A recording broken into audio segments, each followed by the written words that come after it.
Man, got a lot on my mind this morning. I've been journaling, just thinking, and I kind of just want to give a dialogue on where we're at today. We're living in one of the most divided times in American history. Every headline, every conversation, every protest seems to point to a tearing at the seams of this country. It's not just politics anymore. It's not just left versus right. I once heard a wise man say something that rattled me to the core. It's not left or right anymore. It's good and evil. Thank you for telling me that. You know who you are. That statement didn't just pass through my ears, it stuck in my soul. I haven't been able to stop thinking about it since. It resonated deeper than any political slogan because it reminded me that the struggles that we face are no longer about platforms or parties, but about truth versus lies, morality versus corruption, light versus dark. It's wild we gotten here. This is the division we're going to face. America's being torn apart, not by outside invaders, but by ourselves. Neighbors pit against neighbors. Families split down political lines, and the constant hum of media keeps us distracted and hostile. What happened to a nation that was under God, indivisible, and liberty, with justice for all? Somewhere along the way, we've allowed the anger and the fear and manipulation to divide us into tribes. And while we fight one another, the world outside watches and they just scheme on us. There's a lot of things that get to this. The patterns of the wars. Netanyahu, Israel, let's speak plainly. I have a lot of friends in the military, and I'm sure they can agree. America has been dragged into wars that cost us dearly, and it's not by accident. Look at Iraq. March of 2003. America invaded Iraq under the claim of weapons of mass destruction. We were told Saddam Hussein had ties to Al-Qaeda. We were told it was necessary to keep us safe. The result? Thousands of American soldiers dead. Hundreds of thousands of Iraqi lives lost. Trillions of dollars spent. And a destabilized region that bred ISIS. When it came to 2011, the U.S. forces withdrew, but the damage was already done. And who is the loudest voices for America to engage in the Middle East? For America. Pushing narratives on existential threats. Benjamin Netanyahu. Netanyahu has been on Israel's stage for over 3 decades, and with him has come a pattern of lobbying, pressuring, manipulating the U.S. foreign policy into alignments of Israel's goals. He has openly bragged about the influence Israel wields over American politics.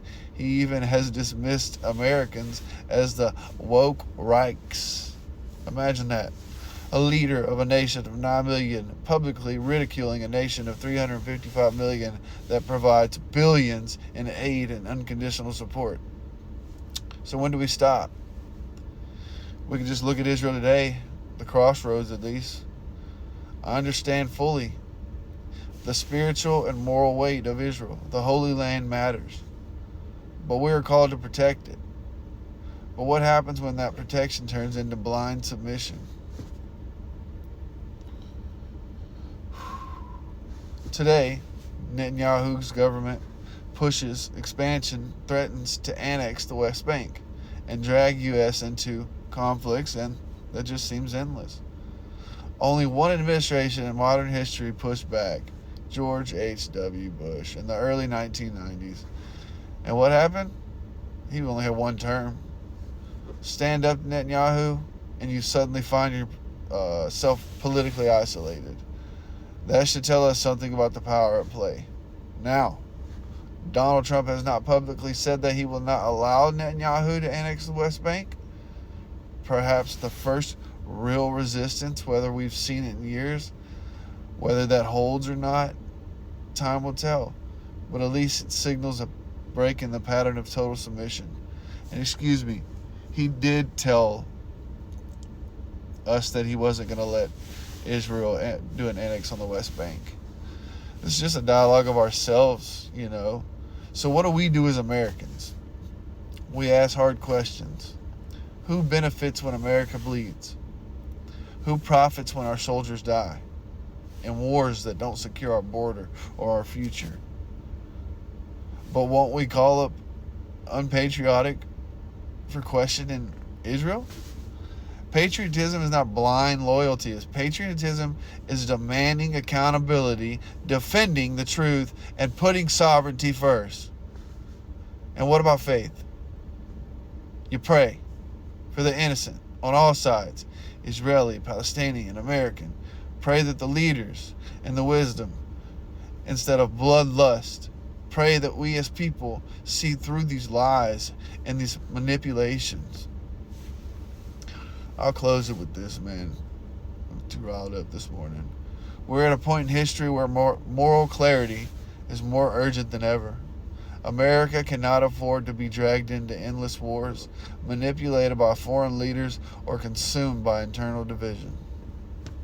We must stand united like we used to. We must recognize the battle is not left versus right. It is indeed good versus evil. Pray for your brothers, pray for your sisters, because what's coming will test us all.